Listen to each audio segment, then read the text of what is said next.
Իրական գիտես, էդ էլ է շատ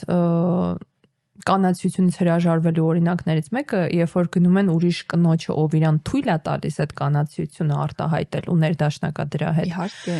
Գնում կպնում ու պիտակավորում են ու մեղադրում են, որ ինչի դու մերպես չես ուզում դրանից հրաժարվես։ Ընդհանրապես գիտես, երբ անձը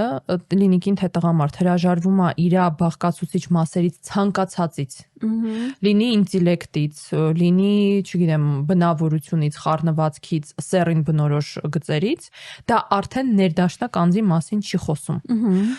Ու այո, դու շատ ճիշտ ես ասում, այդ գրավելու ու գրավիչ լինելու շուրջ կյանքը պտտեցնելը առնվազն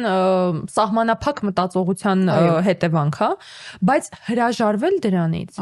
որովհետև դրա մեջ, երբ դու ընդունում ու վերջնական կոնտակտի մեջ ես մտնում ինքդ քո տեսակի ու քո կին լինելու հետ, դրա մեջ կա անսպառ ռեսուրս, հաստատ ավելի շատ ռեսուրս, քան թե այդ կանացիությունից հրաժարվելու ճանապարհին։